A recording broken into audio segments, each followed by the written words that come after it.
Hello everyone and welcome to today's video. With the release of the Acolyte occurring sometime this year, and since it will be the first Star Wars show to focus on the dark side and the Sith, I figured that I would discuss the Sith hierarchy and evolution throughout the years, from its formation and existence during the Old Republic to how it became the Rule of Two. Now, we don't actually know much of Sith history as far as Star Wars canon goes, so much of the information I'm about to tell you comes from legends. You may not know this, but Sith once referred to more than an ideology. It was actually the name of a race of people. The Sith race originated on the planet Korriban nearly 100,000 years before the movies. They spent tens of thousands of years as a primitive species, fighting dangerous native wildlife and several invaders such as the Killiks.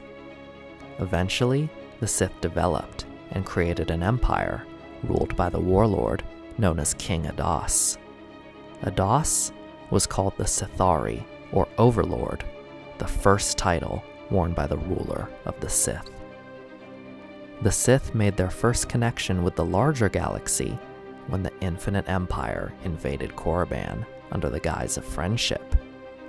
Though they shared their knowledge of the galaxy and how to traverse it, this was merely a way for the Rakata to give the Sith a false sense of security, for all they saw was a way to add slaves to their empire. King Ados began a successful campaign against the Infinite Empire that resulted in the Sith spreading their species across several worlds and the removing of all Rakata forces from Sith territory.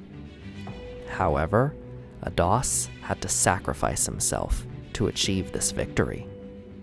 After his death, the Sith descended into civil war, with various warlords attempting to gain the title of Sithari. Korriban was devastated and turned into a burial world, with the Sith Empire moving its capital to the planet Ziost as a result. In another part of the galaxy, the Jedi Order had been forming as various people began to study an energy field that we know as the Force. However, while many of these people chose to focus their studies on the light side of the Force as a way to learn more about the universe and the people in it, others chose to study the dark side as a way of furthering their own power. A split occurred, leading to all-out conflict. This is known as the First Great Schism, a conflict that showed the light side victorious, but the Jedi choosing to temporarily withdraw from the Republic, opting to defend it from behind the scenes. Thousands of years later, in 7000 BBY, a group of Jedi again chose to study the dark, attempting to use the Force to overcome death. These dark Jedi began a war called the 100-Year Darkness. They would twist the Force in many ways, using it to turn soldiers and creatures into the most terrifying of monsters. Eventually, the Dark Jedi were defeated and exiled to the unknown regions, where they might reflect on their disastrous choices. These exiles encountered Korriban and the Sith species, who were in awe of the dark side powers displayed by the Dark Jedi. The exile known as Ajunta Pall struck a deal with the current Shadow Hand, the title given to the second in command of the Sith, and he killed the Sith leader. Ajunta Pall became the Dark Lord of the Sith, and the other exiles became Lords of the Sith. They enslaved the Sith species, who worshipped the Dark Jedi as gods. This total control, though, would lead to infighting and clawing for power, something that is integral to the Sith ideology. Paul immediately started transforming his new empire, with the Sith Lords being placed in control. The exiles and the Sith species began breeding, and over the years, the two groups became as one. For the next 2,000 years, the Sith continued to grow, with powerful figures such as Tulak Hord and Marka Ragnos leading the Empire. Then, In 5000 BBY, Marka Ragnos died, and, as is common, multiple Sith vied to replace him. It became clear that his successor would be one of two men, Naga Sadow or Ludo Kresh. Kresh and Sadow fought a great battle, but were temporarily halted by the spirit of Ragnos, who told them that such infighting would throw the strength of the Empire into question. The two agreed to a temporary truce, but as we know, Sith are liars and schemers. During this time, two Republic explorers encountered the Sith Empire. Kresh and Sadow differed on the best way to handle them, with Kresh simply wanting to execute them, and Sadow seeing an opportunity.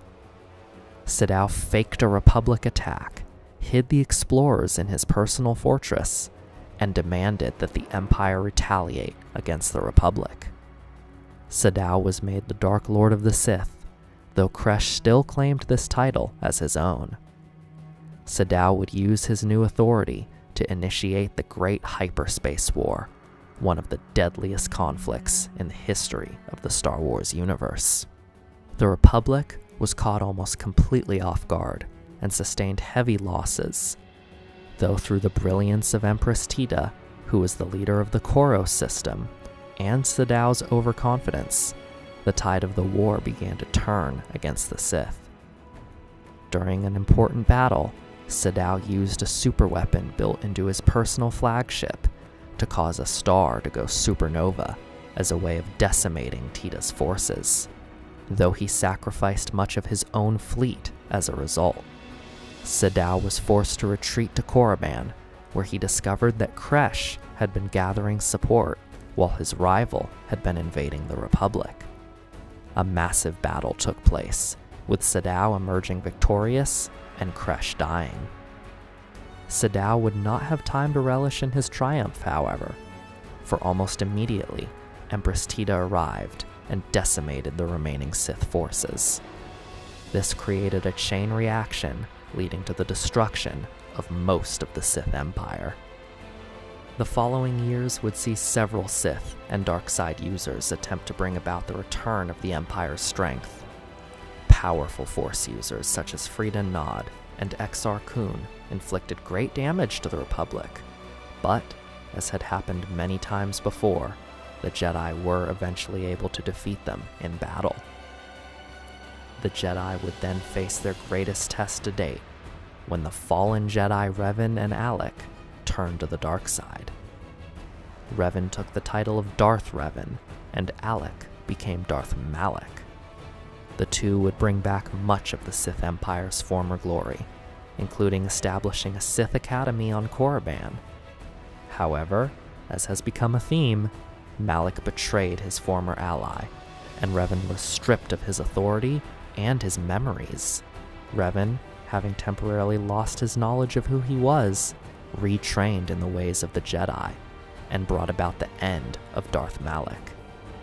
Then, he heard a call through the Force telling him to go to the unknown regions, and he went to investigate. The power vacuum that was created led to the formation of the Sith Triumvirate. This new governing body of Sith was controlled by three powerful Sith Lords, Darth Traya and her two apprentices, Nihilus and Scion. The Triumvirate engaged in the First Jedi Purge, nearly bringing the Order to its extinction, and almost leading to total control of the galaxy by the Sith.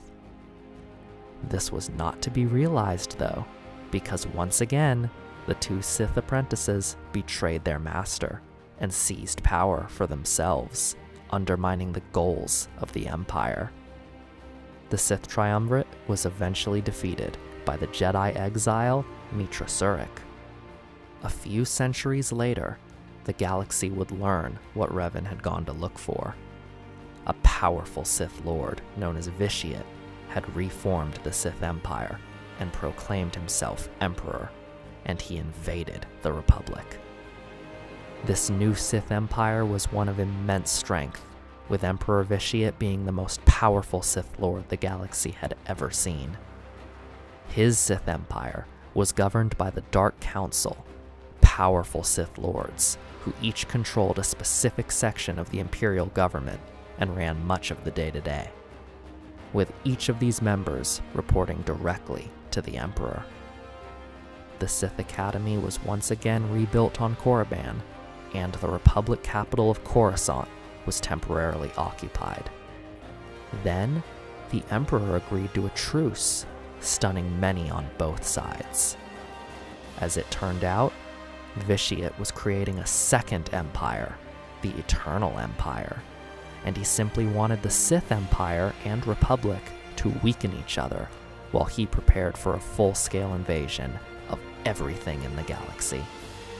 While Vitiate, who was known as Valkorion when he ran the Eternal Empire, was making his preparations, the Sith Empire and Republic temporarily worked together to stop a reborn Revan, who had once again been corrupted by the dark side, this time through the influence of Vitiate. After Revan's final death, the Eternal Empire invaded all, and Vitiate was in total control. Then, a rebellion called the Eternal Alliance was formed, and it led to the Eternal Empire's collapse and the death of Vitiate. The Sith continued to engage in battles with the Republic, and every time their own infighting would bring about their downfall.